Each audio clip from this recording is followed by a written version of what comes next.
സംസ്ഥാനത്ത് വരും ദിവസങ്ങളിൽ ശക്തമായ മഴയ്ക്ക് സാധ്യതയെന്ന് കേന്ദ്ര കാലാവസ്ഥാ വകുപ്പിന്റെ മുന്നറിയിപ്പ്. അതിശക്തമായ മഴയ്ക്കൊപ്പം 60 കിലോമീറ്റർ വരെ വേഗതയിൽ കാറ്റിനും സാധ്യതയുണ്ടെന്ന് മുന്നറിയിപ്പിൽ പറയുന്നു. ജൂൺ 11, 12 തീയതികളിൽ ഒറ്റപ്പെട്ട ഇടങ്ങളിൽ മണിക്കൂറിൽ 40 മുതൽ 50 കിലോമീറ്റർ വരെയും ജൂൺ 13 മുതൽ 15 വരെ മണിക്കൂറിൽ 50 മുതൽ 60 കിലോമീറ്റർ വരെയും വേഗതയിൽ ശക്തമായ കാറ്റിന് സാധ്യതയുണ്ടെന്ന് കേന്ദ്ര കാലാവസ്ഥാ വകുപ്പ് അറിയിച്ചു. കേരളത്തിൽ ഇന്ന് എല്ലാ ജില്ലകളിലും മഴയ്ക്ക് സാധ്യതയുണ്ട്. തെക്കൻ ചൈന കടലിൽ ചുഴലിക്കാറ്റ് ഭീഷണി നിലനിൽക്കുന്നുണ്ട്. ബംഗാൾ ഉൾക്കടലിൽ ചക്രവാത ചുഴി രൂപപ്പെട്ടിട്ടുണ്ട്. അറബിക്കടലിൽ കാലവർഷക്കാറ്റ് പതിയെ ശക്തി പ്രാപിക്കുന്നു. അതിനാൽ കേരളം ഉൾപ്പെടെയുള്ള കർണാടക, ഗോവ, മഹാരാഷ്ട്ര, പശ്ചിമ തീരത്ത് ഇനിയുള്ള 78 ദിവസം വീണ്ടും ശക്തമായ മഴയ്ക്ക് സാധ്യതയുണ്ടെന്നും കാലാവസ്ഥാ കേന്ദ്രം അറിയിച്ചു. ശക്തമായ കാറ്റിൽ മരങ്ങൾ കടപുഴകിയും ചില്ലകൾ ഒടിഞ്ഞു വീണും അപകടങ്ങൾ ഉണ്ടാകാനുള്ള സാധ്യതയുണ്ട്. കാറ്റും മഴയും ഉണ്ടാകുമ്പോൾ ഒരു കാരണവശാലും മരങ്ങളുടെ ചുവട്ടിൽ നിൽക്കാൻ പാടുള്ളതല്ല. മരച്ചുവട്ടിൽ വാഹനങ്ങളും പാർക്ക് ചെയ്യരുത്. വീട്ടുവളപ്പിലെ മരങ്ങളുടെ അപകടകരമായ രീതിയിലുള്ള ചില്ലകൾ വെട്ടിയൊതുക്കണം. അപകടാവസ്ഥയിലുള്ള മരങ്ങൾ പൊതുയിടങ്ങളിൽ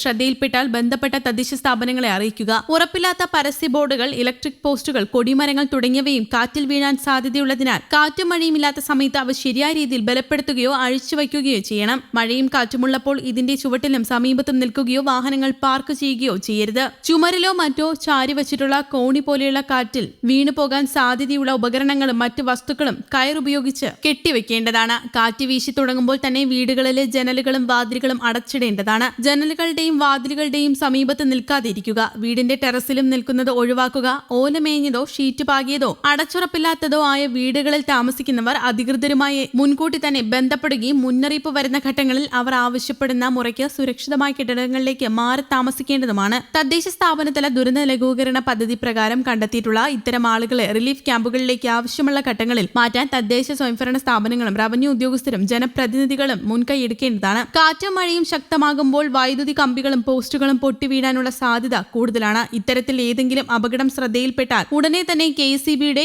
1912 എന്ന കൺട്രോൾ റൂമിലോ 1077 എന്ന നമ്പറിൽ ജില്ലാ ദുരന്ത നിവാരണ അതോറിറ്റിയുടെ കൺട്രോൾ റൂമിലോ വിവരം അറിയിക്കുക. തകരാർ പരിഹരിക്കുന്ന പ്രവർത്തികൾ കാറ്റ് തുടരുന്ന ഘട്ടത്തിൽ ഒഴിവാക്കുകയും കാറ്റും മഴയും അവസാനിച്ച ശേഷം മാത്രം നടത്തുകയും ചെയ്യുക. KECB ജീവനക്കാരുമായി പൊതുജനങ്ങൾ ക്ഷമതയോടെ സഹകരിക്കുക. പൊതുജനങ്ങൾ നേരിട്ടിറങ്ങി ഇത്തരം റിപ്പയർ വർക്കുകൾ ചെയ്യാതിരിക്കുക. ഉരുൾപൊട്ടൽ, മണ്ണിടിച്ചിൽ, മലവെള്ളപ്പാച്ചിൽ സാധ്യതയുള്ള പ്രദേശങ്ങളിൽ താമസിക്കുന്നവർ അധികൃതരുടെ നിർദ്ദേശാനുസരണം സുരക്ഷിതമായ സ്ഥലങ്ങളിലേക്ക് മാറി താമസിക്കണം. നദിക്കരകൾ, അണക്കെട്ടുകളുടെ കീഴ്പ്രദേശങ്ങൾ എന്നിവിടങ്ങളിൽ താമസിക്കുന്നവരും അപകട സാധ്യത മുൻകൂട്ടി കണ്ട അധികൃതരുടെ നിർദ്ദേശാനുസരണം മാറി താമസിക്കേണ്ടതാണ്. ദുരന്ത സാധ്യതാ പ്രദേശങ്ങളിൽ താമസിക്കുന്നവർ നിർബന്ധമായും തങ്ങളുടെ പ്രദേശത്ത് ക്യാമ്പുകൾ തുറന്നു എന്ന് ഉറപ്പാക്കേണ്ടതും പകൽ സമയത്ത് തന്നെ അങ്ങോട്ട് മാറി താമസിക്കേണ്ടതുമാണ്. ഇതിനായി തദ്ദേശ സ്ഥാപന റവന്യൂ അധികാരികളുമായി ബന്ധപ്പെടണം. ശക്തമായ കാറ്റിന് സാധ്യതയുള്ളതിനാൽ അടച്ചുറപ്പില്ലാത്ത വീടുകളിൽ താമസിക്കുന്നവരും മേൽക്കൂര ശക്തമല്ലാത്ത വീടുകളിൽ താമസിക്കുന്നവരും പ്രത്യേകം ജാഗ്രത പാലിക്കേണ്ടതാണ്. അപകടാവസ്ഥ മുന്നിൽ കാണുന്നവർ അധികൃതരുമായി ബന്ധപ്പെട്ട് സുരക്ഷിതമായ സ്ഥലങ്ങളിലേക്ക് സുരക്ഷാ മുൻകരുതലിന്റെ ഭാഗമായി മാറി താമസിക്കാനും കേന്ദ്ര കാലാവസ്ഥാ വകുപ്പ് നിർദ്ദേശം നൽകിയിട്ടുണ്ട്.